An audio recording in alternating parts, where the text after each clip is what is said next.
ating pong guest briefer for today. Monday ay walang iba kundi ang director ng anti-kidnapping group. Of course, kilala nyo na. Suki ng PIO, Police Senior Superintendent Roberto Pajardo. Bong? Take charge. Ako po ay taus-pusong tumatakbo. Tatanggap po ang hamon ng mga kidnapper na anyway, to our media friends, good morning. And for today, we would like to report yung mga kidnapping incident. Di ba? Ito yung hoax, H-O-A-X, hoax kidnapping that our unit have been handling from, and then inhandle lang unit namin from January to September. So kung i-compare natin, for the year 2014, we received a total of 9 hoax kidnapping. We still have 2 months remaining for 2015. And at present, the PNP AKG have already investigated 10 fake kidnapping for ransom cases. So, hindi pa natin natatapos ang taon, nasurpass na yung last year na fake kidnapping. So, this is the forced reporting of kidnapping cases, and this greatly affect human and budgetary resources of anti-kidnapping group. Kasi instead na ma-focus namin yung tao namin, resources, sa tunay na kidnapping, nagagamit dito. And this is the reason why we sought the help of no less than Secretary Leila de Lima to help us in formulating a law that will punish persons reporting false kidnapping for ransom. Kidnap me para makahingi sa kamag-anak nila.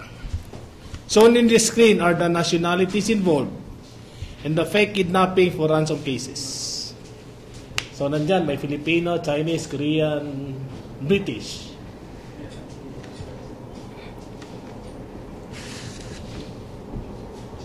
You will notice that not only Filipinos are involved in the scheme, but also other foreign nationals. Just last week, last Thursday, October 1, we recovered a British national in Bulacan after he was reported kidnapped by the British Embassy. And after debriefing, after we recovered him, he admitted that he concocted the story to pressure his family in London to provide money. Dahil nagpapakasarap siya rito, kami naman nagpapakahirap, habulin sila. In our Oplan Lambat-Sibat accomplishment, ito yung major anti-crime prevention ng PNP, the AKG neutralized 29 kidnap for ransom suspect as compared to 31 in last 2014. So, may dalawa pa kami hahabulin para matapatan namin yung 2014. Pero kung wala yung kidnap me, lampas na siguro. Kung isasama namin sa accomplishment ng Siam, lampas na. Our men and women in AKG are working double time to account for more kidnap for ransom personalities. So, in our kidnap for ransom statistics in 2014, nakikita nyo naman dyan, we investigated 50 kidnap for ransom cases. At present, the AKG took cognizance of 25 cases. So, from 50 to 25. So, mababa. We are hoping that this figure will not increase in the last quarter. So, anong sikreto namin, we just continue manhunt. Lambat-sibat, katulong yung lambat-sibat, kaya medyo mababa. 35 cases were solved in the year 2014 for crime solution efficiency of 64, while from January to September of this year, a total of 10 cases were solved for the crime solution efficiency of 40.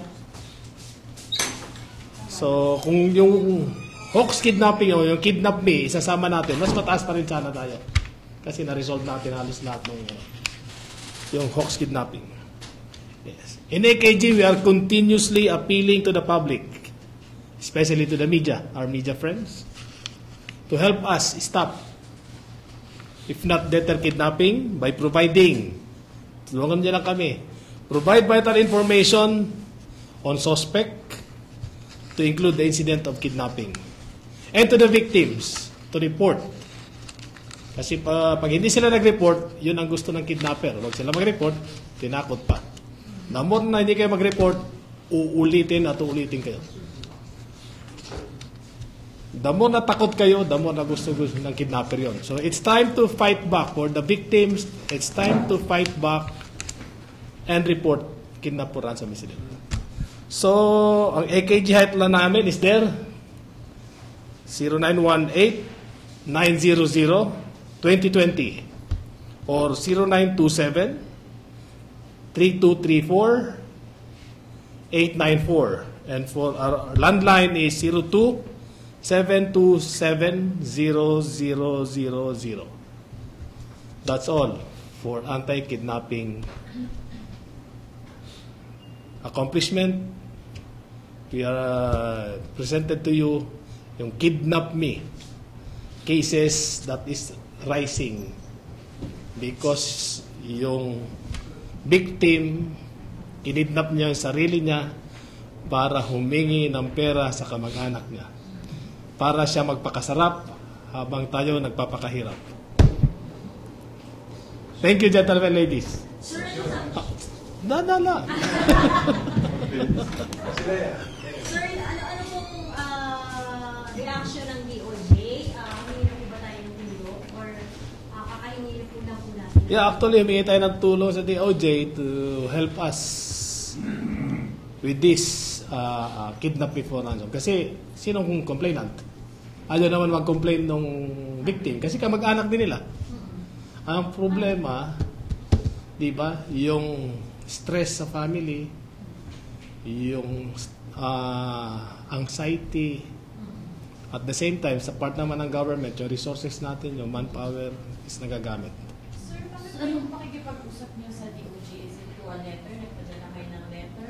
Or... Yeah, may letter kami at the same time, we have a meeting with DOJ.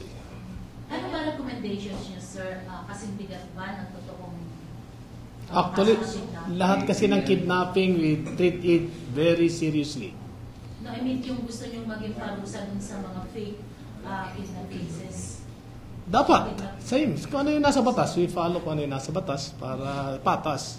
Ang problema nga, ayaw naman mag-report ng victim. Sir, ano pong response ng DOJ? DOJ, wala pa. We are continuously following it up at we are talking with DOJ to come up with a law that will punish. Sir, kailan pa kayo nagsumiti ng proposal sa DOJ para sa bagong kaso? Actually, binigyan ko rin sila ng kopya lahat ng cases ng kidnapping, pati yung Hawks cases. Kailan ba yun? That was 3 months ago. Anong initial response, sir, ng DOJ? 3 months ago? They will look on it. Alam mo na, standard sagot, they will look on this. Sir, pwede bang kayo ang complainant if ever na may Hawks kidnapping dahil resources niyo ang nauubos, mga tao niyo ang naaabala, so kayo na mismo yung mag-file ng kaso against DOJ? Eh, sila mag-witness. So, hindi rin po pwede na mag-legalize yung... Kailangan natin complainant kung sino yung agreed party, which is the family. Oo. The family. Kayo naman nakapagpatunay na kayo yung ano. But still, we have to get the statement of the family. Pero sir, kung pinopost nyo na ganun, sinong proposal nyo yung pwede mag-witness? Ha? Kung pinopost nyo na ganun na To push dapat nga, magkaroon ng... to push nga the family to file. kasi syempre ano natin kamag-anak yan. Yun na nga sa problema natin. So, paano natin maipupush na maging functional yung batas na yun kung alam naman natin na magtutulungan to? So, paano si isip? Pag may batas ng ganon, di kahit paayaw niya, mapipilitan sila mag-file ng kaso. Sir, ano Yung kaso ipafile dun sa nag-kidnap ni Modus, sir, sindikat din yung kaso Siyempre, na nanidnap din siya. Yes. Kinidnap niya Sarili niya. Yes. Sir, anong ginagawa niyo, for example, nalaman niyo hoax pala? Gumastos na po ang gobyerno, ang PNP. Trabaho pa rin namin yan. It's part and parcel of our job na i-resolve namin yung case. Hindi, paano po yun kung kunyari, hindi nyo masasabi sa nanloko na hinidnap siya na, paano yan, gumastos kami ng 1 million sa paghahanap sa'yo. Ganun lang ba yun? Trabaho namin yun. Baka sabihin, kami na yung nangingikil. Di ba? Sir, ano kaso dun sa family kapag, let's assume na maging accessory to the crime siya. Pag lumabas yung batas, saka natin masasagot. Sir, doon sa inyong, sa naiisip ninyo right now, Criminal case. Yes. Sir, dun ba sa recommendation nyo, hindi po pwedeng Sila na, kayo na yung Batas ang gagawa na yan. Hindi kami tagagawa ng batas, nag-implement lang. Pero sa Dapat dadaan sa Congress siya yan eh. haba pa yun. There's a need talaga baguhin na yung mga batas natin at medyo outdated na. kailan pa ba sir yung existing na ginagamit na batas na yung I-check ko. Yung dating RPC natin, yung Revised Penal Code. Sir, tumaas yung hoax kidnapping. So ano ang masasabi nyo doon sa mga ganon na ginagamit na para mga pamingkil ng pera sa kanilang mga kamag-anak? Ano po ang gustong sabihin, mensahe naman ng AKG bilang kayo naman yung laging na-abuso, kayo yung laging naaabala, naubos ang budget? Hindi naman kayo naabala. Part ng trabaho namin yan at kung saan kayo makakatulong. abala din yun sir kasi imbes na doon kayo sa mga legal na Actually, naawa kami sa family kasi it's a problem, it's a domestic problem sa family. Sila yun eh. Kami naawa kami sa family. Sir, yung 10 cases, sir, puro ba family, sir? Puro ano, sir? Puro hoax na yun, sir. Pero yung 10 na yun, sir, puro ba foreign national, sir? Hindi, halo-halo na yun. Halo-halo na yan, no? so family talaga sir. And saan yan, sir, nangyayari, sir? Ha? Ano, sir, yung geographic location niya? Hindi, meron dito sa Visayas. Pero majority sir Yan, no? Sir, Oh. dun sa majority nationality. Luzon. Yan, no? ano nangyari dun sa Dun British sa nationality. sa British national saan siya ngayon? Nasa opisina namin. Para, ang ginagawa Ginagawa. sabi niya, Ha? ano daw na yung ginawa? Kailangan niya ng pera para magpakasarap. Sir, bakit nasa inyo? Bakit nasa-stay? Kami kumuha eh. Kami yung recover. Sir, hindi pa natitake, ibig sabihin natitake over niyo pa lang doon sa family? Or ibabalik na siya? Ibabalik namin, it's either sa Bureau of Immigration or sa British Embassy. Tapos, Deportation. Ano na yun? Bahala ng Bureau of Immigration. Ano Pero sir, sa ngayon, yung kunyari siya, nahuli siya, yung modus niya, ganun kinikikilan niya na yung pamilya niya. Wala pa tayong, hindi natin siya pwedeng i-kulong or ano. Hindi, walang complainant. Actually, i-release namin eh. I-release. Bakit ganyan na lang pinapala nyo ba sa immigration? Oo. Papel kayo? Ini-inform namin na immigration. Sino mong papel kayo na Hindi, inform namin yung immigration na may kasong ganito. So, Sir, immigration anong na feedback ng British Embassy? Ha? Regarding doon sa... Hindi, in-inform din namin. Sir. Actually, galing sa kanila report eh. So, anong kukunin nila, sir? Ha? Kukunin ba nila? Yung... Dapat, depende kung anong, in-inform muna namin ang immigration, then from there, bahala na mag-usap immigration and British Embassy. Sir, expound lang. Pwede kayong maging complainant, pero bakit hindi kayo pwede maging witness Ha? sa kidnap ni? Kasi ang complainant dapat is the family and sila rin mag-witness. Sila rin bibigyan ng statement. Kasi sila yung hinihigan. Sila yung hinihingan, sila yung mga victim. Yung si Warwick, sir, last week lang yan. Plastic bag. Last week lang. Saan niyo siya nakuha? Anong lugar? Sa Bulacan. Bulacan. Reno. Sir, nakapagbigay ba yung family niya? Ha? Nakapagbigay? Secret.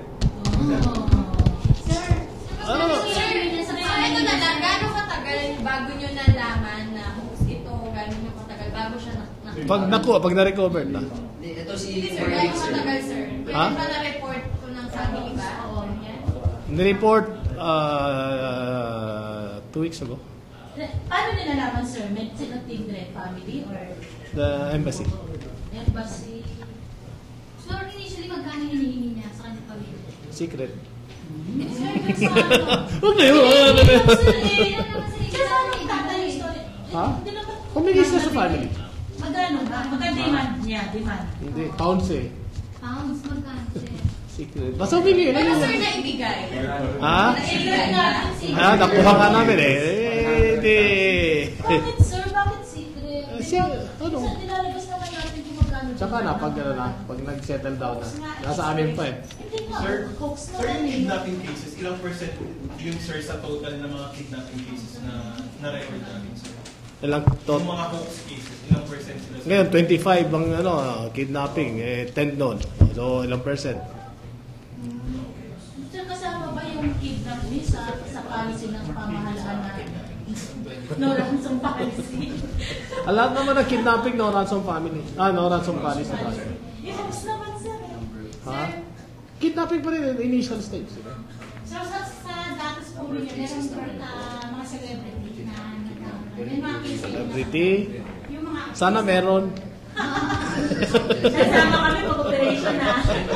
So, Wala pa naman, wala pa. Sir, Ano yung role ng APG sa recent summer love action? Saman? Yung sa... Part kami ng SITG. Party ng SITG. sir, wala pa ba kayong update? Update? Mas alam nyo kaysa sa amin eh. Mas alam nyo kaysa sa amin ang update. Eh. Part nga kayo sa ito. So, ano yun, sir? Pero nakakuha niyo. Wala pa naman ano, wala pang ano, eyeball ang victim, zero, di ba? Wala naman demand. Wala pa rin sir contact mula Wala. sa kidnappers. Pero bakit, sir, parang yung pag-report ng MNLF, sir, nakakarating din ba sa inyo? MNLF, alam mo, pag ano, puro ano rin yun, hoax. Sir, yung sa kidnapping cases, sir, ano sir yung mga vulnerable, sir, na part ng society, sir? Is it mga school-age children or mga businessmen ba yan? Actually, kung yung may capacity to pay. May capacity to pay. Ito ano. So, anong class yun, sir? Mga class ABC? Actually, kahit anong class, dahil wala namang pinipili. Halimbawa, yung hoax ha, Hindi, sir, yung sa kidnapping case. kidnapping yun, karamihan yan. May capacity to pay.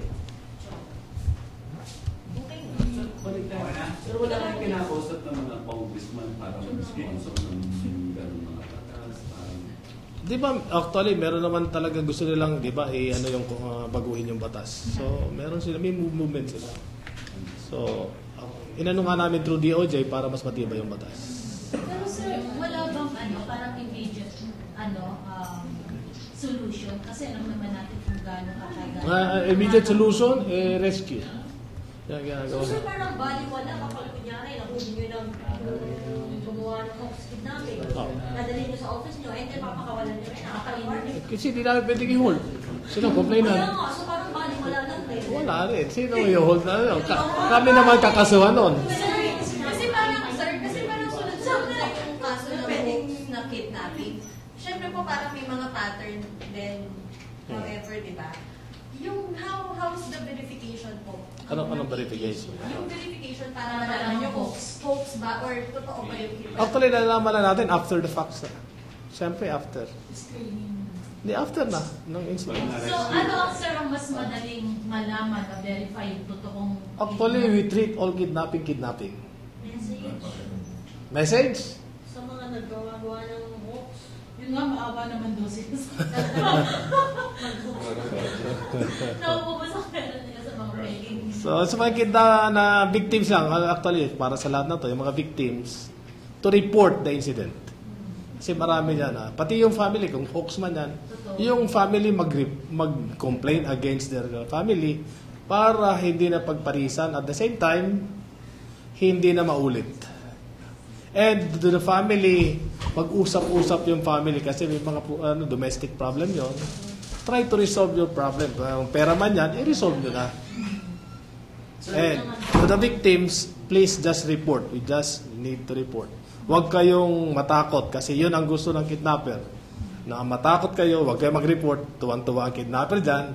After 3 to 6 months, uulitin at uulitin kayo na. Thank you and good morning.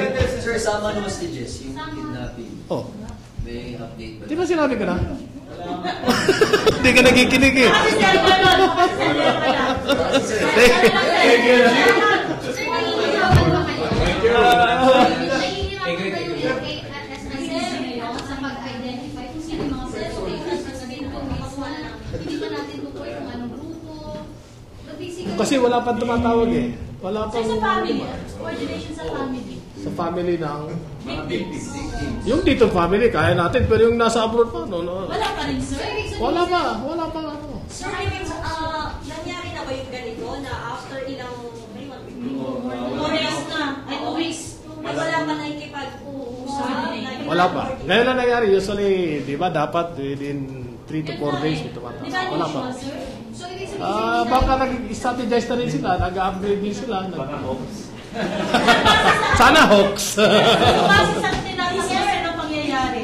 Ano kaya? Kasi kung ASG yan, mabilis pa sa ano. Sinasabi na nila, kiniklaim na nila. Kung NPA, gano'n din. Kiniklaim nila na kami yung may China daw. ito. So ano? Ongoing pa. Wala pa talaga. Kahit anong gawin namin. Kaya political. Hindi ako makakasagot yan. Okay, gentlemen. Thank you. Salamat po. Salamat. Maraming salamat. Sir, reaction ko na sa pagtakbo nila. Sorry, sir.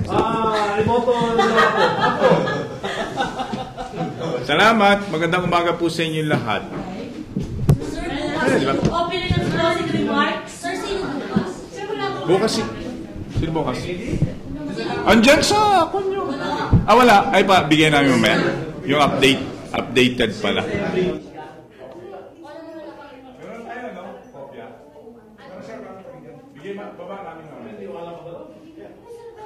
Sa process of elimination, first time na